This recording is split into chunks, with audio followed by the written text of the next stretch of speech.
বিসমিল্লাহির রহমানির রহিম। শুরু করছি সর্বশক্তিমান মহান আল্লাহ তাআলার নামে। এই বিশাল পৃথিবীতে বাস করে কোটি কোটি মানুষ, আর তাদের মধ্যে এক বিশাল অংশ জুড়ে রয়েছে মুসলিম উম্মাহ। বর্তমানে বিশ্বে মুসলিম জনসংখ্যা প্রায় 206 কোটি। এই বিশাল সংখ্যক মুসলিমদের মধ্যে রয়েছে হাজারো রকমের জাতিগত বৈচিত্র্য এবং ভিন্ন ভিন্ন ভাষা। ভাষা ও সংস্কৃতিতে পার্থক্য থাকলেও একটি জায়গায় পৃথিবীর সব মুসলিম এক ও অভিন্ন, তা হল মহান সৃষ্টিকর্তা আল্লাহ তাআলার প্রতি অবিচল বিশ্বাস। আমরা কি আমাদের কল্পনায় সর্বশক্তিমান আল্লাহ তাআলার কোনো কাল্পনিক রূপ বা আকৃতি দিতে পারি? মনের অজান্তেই কি আমরা তার কোনো অবয়ব কল্পনা করতে পারি? আজকের ভিডিওতে আমরা পবিত্র কুরআন ও সুন্নাহর অকাট্য প্রমাণের আলোকেই অত্যন্ত সহজ ভাষায় এই অত্যন্ত সংবেদনশীল ও গুরুত্বপূর্ণ বিষয়টি সম্পর্কে জানব। নিজের ঈমানকে রক্ষা করতে এবং সঠিক বিষয়টি জানতে ভিডিওটি শেষ পর্যন্ত মনোযোগ দিয়ে দেখুন। আপনি কি কখনো ভেবে দেখেছেন আল্লাহ কেমন? তাঁকে দেখতে কেমন? তিনি কি আমাদের মতো? তিনি কি কোথাও বসে আছেন? এই প্রশ্নগুলো স্বাভাবিকভাবেই মানুষের মনে আসে, কিন্তু আমাদের কল্পনার উপর ভিত্তি করে এর উত্তর দেওয়া শুধু ভুলই নয়, বরং ইসলামে এটি অত্যন্ত বিপজ্জনক। আজকের ভিডিওতে আমরা আলোচনা করব কেন সর্বশক্তিমান আল্লাহকে আমাদের কল্পনার উপর ভিত্তি করে বর্ণনা করা অথবা তাঁকে তার সৃষ্টির সাথে তুলনা করা ইসলামে একটি গুরুতর ভুল। এ বিষয়ে পবিত্র কুরআন কি বলে এবং আমাদের কি করা উচিত? পুরো ভিডিওটি মনোযোগ সহকারে দেখুন, ইনশাআল্লাহ আপনার ঈমান বৃদ্ধি পাবে। ইসলামের অন্যতম গুরুত্বপূর্ণ স্তম্ভ হল তাওহীদ, যা হল আল্লাহর একত্বে বিশ্বাস। তাওহীদের সবচেয়ে গুরুত্বপূর্ণ দিক হল আল্লাহকে জানা এবং তাকে সঠিকভাবে বোঝা। দুর্ভাগ্যবশত অনেক মানুষ, এমনকি কিছু মুসলমানও আল্লাহ সম্পর্কে এমন কথা বলে যা কোরআন বা হাদিসে পাওয়া যায় না। কেউ বলে, রাজারা যেমন সিংহাসনে বসেন, আল্লাহ তেমনি আসমানে বসেন। অন্যরা বলে, আল্লাহর হাত আমাদের হাতের মতো। আবার কেউ কেউ আল্লাহকে মানুষের রূপে কল্পনা করে। ইসলামী পরিভাষায় এই ধরনের বিশ্বাসকে বলা হয় তাশবিহ, যার অর্থ আল্লাহকে সৃষ্টির সাথে তুলনা করা, এবং তামথিল, যার অর্থ সৃষ্টিকে আল্লাহর সাথে তুলনা করা।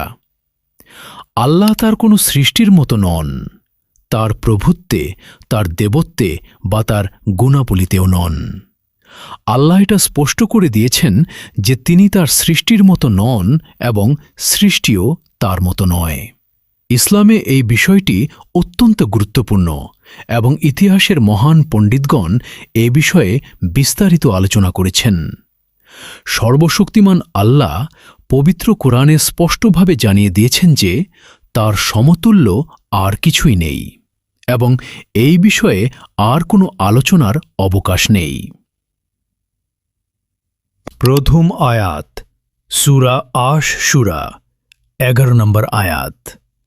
সর্বশক্তিমান আল্লাহ তাআলা বলেছেন, আকাশসমূহ ও জমিনের স্রষ্টা, তিনি তোমাদের জন্য তোমাদের মধ্য হতে যুগল সৃষ্টি করেছেন, চতুষ্পদ জন্তুদের মধ্যেও সৃষ্টি করেছেন জোড়া। এভাবেই তিনি তোমাদের বংশধারা বিস্তৃত করেন। কোনো কিছুই তার সদৃশ নয়। তিনি সব শোনেন, সব দেখেন। সূরা আশ-শুরা, 42 নম্বর সূরা, 11 নম্বর আয়াত। এই আয়াতটি ইসলামের অন্যতম মৌলিক একটি নীতি। ইমাম ফখরুদ্দিন ইবনে আশাকির রহমাতুল্লাহি আলাইহ বলেছেন, আল্লাহর কোনো আগে বা পরে নেই, উপরে বা নিচে নেই, ডান বা বাম নেই। তার সম্পর্কে এই প্রশ্নগুলো করা জায়েজ নয়। তিনি কখন ছিলেন? তিনি কোথায় ছিলেন? তিনি কেমন ছিলেন? আল্লাহ স্থান দ্বারা সীমাবদ্ধ নন। দ্বিতীয় আয়াত, সূরা আল ইখলাস 1 থেকে 4 আয়াত। আল্লাহ তাআলা বলেছেন, বলো, তিনি আল্লাহ, এক অদ্বিতীয়। আল্লাহ কোনো কিছুর মুখাপেক্ষী নন, সবই তার মুখাপেক্ষী। তিনি কাউকে জন্ম দেন না, আর তাকেও জন্ম দেয়া হয়নি। তার সমকক্ষ কেউ নয়। সূরা আল ইখলাস 112 নম্বর সূরা 1 থেকে 4 নম্বর আয়াত। পবিত্র কোরআনে সুদৃঢ়ভাবে প্রতিষ্ঠিত মূলনীতিগুলোর একটি হল আল্লাহ একক এবং তার সৃষ্টির কিছুই তার সাথে সাদৃশ্যপূর্ণ নয়, যেমনটি সূরা ইখলাসে বলা হয়েছে, যা কোরআনের 1/3 সমতুল্য। ভাইরা, লক্ষ্য করুন, এই সূরাটিকে কোরআনের 1/3 সমান বলা হয়েছে। কেন? কারণ এই সূরায় আল্লাহর পরিচয় এত পূর্ণাঙ্গভাবে দেয়া হয়েছে যে এটি একটি মুসলিমের সমগ্র আকীদার ভিত্তি। 3য় আয়াত, সূরা আল আরাফ 33 নম্বর আয়াত। আল্লাহ তাআলা স্পষ্টভাবে সতর্ক করেছেন, বলো, আমার প্রতিপালক অবশ্যই প্রকাশ্য ও গোপন অশ্লীলতা, পাপ, অন্যায়, বিরোধিতা, আল্লাহর অংশীদার স্থির করা যে ব্যাপারে তিনি কোনো প্রমাণ নাজিল করেননি, আর আল্লাহ সম্পর্কে তোমাদের অজ্ঞতাপ্রসূত কথাবার্তা নিষিদ্ধ করে দিয়েছেন। সূরা আল আরাফ 7 নম্বর সূরা 33 নম্বর আয়াত। এই আয়াতটি কতটা কঠোর একটু ভাবুন। আল্লাহ তাআলা নিজেই বলছেন, তাঁর সম্পর্কে না জেনে কথা বলো না। এর চেয়ে বড় সতর্কবার্তা আর কি হতে পারে? 4র্থ আয়াত, সূরা আন-নাহল 74 নম্বর আয়াত। আল্লাহ তাআলা বলেছেন, কাজে কারো সাথে আল্লাহর তুলনা দিও না। আল্লাহ জানেন আর তোমরা জানো না। সূরা আন-নাহল 16 নম্বর সূরা 74 নম্বর আয়াত। এখানে আল্লাহ সরাসরি বলছেন, তার কোনো উপমা বা তুলনা দাঁড় করানো যাবে না, এটি নিষিদ্ধ। 5ম আয়াত, সূরা মারিয়াম 65 নম্বর আয়াত। তিনি আকাশ, জমিন আর এ দুয়ের মাঝে যা আছে তার প্রতিপালক, কাজেই তুমি তার ইবাদত করো আর তার ইবাদতে নিয়মিত ও দৃঢ় থাকো। তুমি কি তার নামের গুণসম্পন্ন অন্য আর কেউ আছে বলে জানো? সূরা মারিয়াম 19 নম্বর সূরা 65 নম্বর আয়াত। এই আয়াতে আল্লাহ প্রশ্ন করছেন, তোমরা কি তার সমতুল্য কাউকে জানো? এটি একটি অলংকারিক প্রশ্ন, যার উত্তর হল না, কেউ নেই, কখনো ছিল না, কখনো হবেও না। এখন একটু বিজ্ঞানের দিক থেকে চিন্তা করি। মানুষের মস্তিষ্ক কিভাবে কাজ করে? বিজ্ঞানীরা বলেন, মানুষের মস্তিষ্ক কেবলমাত্র সেটুকুই কল্পনা করতে পারে যা সে আগে দেখেছে, শুনেছে বা অনুভব করেছে। যে মানুষ জীবনে কখনো সবুজ রং দেখেনি, সে সবুজ রং কল্পনাও করতে পারবে না। তাহলে চিন্তা করুন, আমরা এই পৃথিবীতে যা দেখেছি তা হল সৃষ্টি। মানুষ, পশু, আকাশ, মহাবিশ্ব, এগুলো সবই শ্রবী সৃষ্টি। কিন্তু আল্লাহ তাআলা সৃষ্টির অংশ নন, তিনি স্রষ্টা। তিনি সৃষ্টির আগে ছিলেন, সৃষ্টির বাইরে আছেন এবং সৃষ্টির কোনো সীমা তার উপর প্রযোজ্য নয়। ইসলামের মূলনীতি অনুযায়ী আল্লাহ তাআলা পরিবর্তনশীল নন। সুতরাং এটি অসম্ভব যে তিনি কোনো স্থানে অবস্থান করবেন, কারণ স্থানে থাকা মানে পরিবর্তন হওয়া, আর পরিবর্তন হওয়া মানে অন্যের মুখাপেক্ষী হওয়া, এবং যে অন্যের মুখাপেক্ষী সে আল্লাহ হতে পারেন না। তাই বড় বড় ইমামগণ বলেছেন, তোমার মনে আল্লাহর ব্যাপারে যাই কল্পনা আসুক না কেন, আল্লাহ তাআলা তার চেয়ে সম্পূর্ণ আলাদা। তোমার কল্পনা যেখানে শেষ হয়, আল্লাহর বাস্তবতা সেখান থেকে বহু অনন্ত দূরে। আল্লাহর প্রতি ঈমান আনার অর্থ হল তাকে সমস্ত অযোগ্য বিষয় থেকে মুক্ত ঘোষণা করা, যেমন তার সৃষ্টির সাথে সাদৃশ্য থাকা, দেহের অঙ্গ প্রত্যঙ্গ থাকা বা কোনো স্থানে অবস্থান করা। এবং এই কারণেই আল্লাহ তাআলা কোরআনে বলেছেন, দৃষ্টি তার নাগাল পায় না, বরং তিনি সকল দৃষ্টি নাগালে রাখেন। তিনি অতিশয় সূক্ষ্মদর্শী, সব বিষয়ে ওয়াকিফাল। সূরা আল আনাম ৬ নম্বর সূরা ১০৩ নম্বর আয়াত। এই আয়াতটি কি বলছে? এই পৃথিবীতে কোনো চোখই আল্লাহকে দেখতে পারে না। তাহলে যে চোখ আল্লাহকে দেখতে পারে না, সেই চোখের পেছনের মস্তিষ্ক কিভাবে আল্লাহকে কল্পনা করতে পারবে? এখন একটু গভীরে যাই। কেন আল্লাহকে সৃষ্টির সাথে তুলনা করা এত বড় অপরাধ? কারণ এক, এটি আল্লাহর মহিমাকে ক্ষুণ্ণ করে। সৃষ্টির বৈশিষ্ট্য হল এটি অস্তিত্বে আসে, বেড়ে ওঠে এবং একদিন ধ্বংস হয়ে যায়। এর একটি নির্দিষ্ট আকার আছে, একটি সীমা আছে, একটি শেষ আছে। আমরা যদি আল্লাহকে এই বৈশিষ্ট্যগুলোর সাথে কল্পনা করি, তাহলে আমরা কার্যত বলছি আল্লাহও সীমাবদ্ধ, আল্লাহরও শেষ আছে। এটি কুফুরির দিকে নিয়ে যায়। কোরআনে আল্লাহ বলেছেন, তিনি প্রথম, তিনি শেষ, তিনি প্রকাশিত আবার গুপ্ত, তিনি সকল বিষয় পূর্ণরূপে জ্ঞাত। সূরা আল হাদিদ ৫৭ নম্বর সূরা ৩ নম্বর আয়াত। এই আয়াতে আল্লাহ বলছেন, তিনি প্রথম, কিন্তু তার আগে কিছু নেই। তিনি শেষ, কিন্তু তার পরেও কিছু থাকবে না। এই ধারণাটি মানুষের মস্তিষ্কের বাইরে, কারণ আমরা সব সময় আগে পরে ভেবে অভ্যস্ত। কারণ ২, এটি শিরকের দিকে নিয়ে যেতে পারে। কোরআনে স্পষ্ট বলা হয়েছে, আল্লাহর সত্তা ও গুণাবলী সম্পর্কে যেসব বিশ্বাস আছে, কোনো সৃষ্ট বস্তুর ব্যাপারে তেমন বিশ্বাস পোষণ করাই হল শিরক। অর্থাৎ আল্লাহ ব্যতীত কোনো সৃষ্ট বস্তুকে আল্লাহর সমতুল্য মনে করাই শিরক।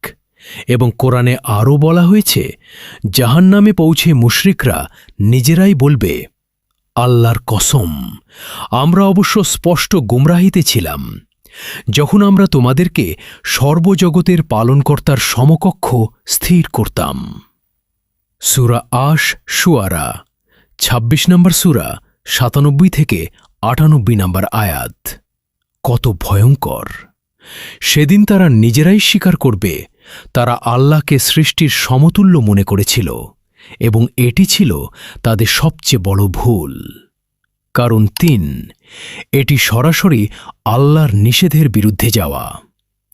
যেসব আলেম সালাবদের মতামত অনুসরণ করেছেন, তারা বলেছেন, আল্লাহর গুণাবলী সম্পর্কিত আয়াতগুলোকে যেভাবে এসেছে সেভাবেই গ্রহণ করতে হবে, কোনো ব্যাখ্যা যোগ না করে, সৃষ্টির সাথে তুলনা না করে এবং বাতিল না করে।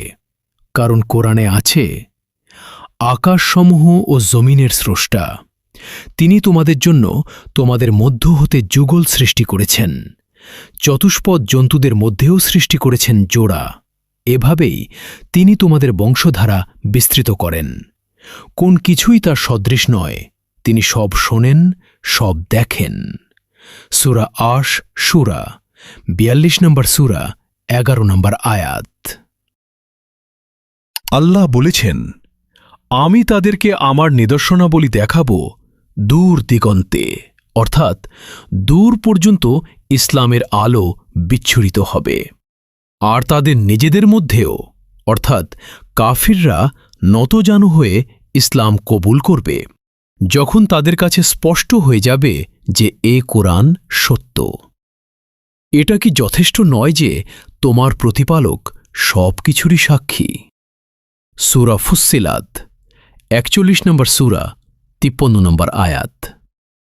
আল্লাহ বলছেন, তোমরা আমার সৃষ্টিতে আমার নিদর্শন দেখো, পাহাড়ে, সমুদ্রে, আকাশে, নিজের শরীরে। এই পথে আল্লাহকে চেনো, কিন্তু তার সত্তাকে সৃষ্টির ছাঁচে ফেলার চেষ্টা করো না। আরও একটি আয়াতে আল্লাহ বলেছেন, নিশ্চয়ই আসমানসমূহ ও জমিনের সৃষ্টিতে এবং রাত্র ও দিনের আবর্তনে জ্ঞানবানদের জন্য বহু নিদর্শন আছে। সূরা আলে ইমরান ৩ নম্বর সূরা ১৯০ নম্বর আয়াত। আজকের আলোচনার সার কথা হল, নাম্বার 1, আল্লাহ তাআলা সৃষ্টির সাথে তুলনীয় নন। এটি কোরআনের সুস্পষ্ট ঘোষণা। নাম্বার 2, তার সম্পর্কে না জেনে কথা বলা নিষিদ্ধ। নাম্বার 3, তার গুণাবলী বিশ্বাস করতে হবে, কিন্তু সৃষ্টির সাথে তুলনা না করে। নাম্বার 4, তার সৃষ্টিতে তার নিদর্শন দেখুন, এটাই সঠিক পথ। নাম্বার 5, সঠিক আকীদা শিখুন এবং অন্যদেরও শেখান। আল্লাহ তাআলা আমাদের সকলকে সঠিক আকীদায় অবিচল রাখুন। আমাদের কলবকে সন্দেহ ও ভুল ধারণা থেকে হেফাজত করুন। আমিন। প্রিয় দর্শক, যদি এই ভিডিওটি আপনার উপকারে এসে থাকে তাহলে এখনই সাবস্ক্রাইব করুন এবং যে ভাই বা বোন এই বিষয়ে বিভ্রান্তিতে আছেন তাঁদের কাছে পৌঁছে দিন, কারণ একটি সঠিক জ্ঞান ছড়িয়ে দেওয়া আপনার জন্য সদকায়ে জারিয়া হতে পারে। আসসালামু আলাইকুম ওয়া রাহমাতুল্লাহি ওয়া বারাকাতুহু।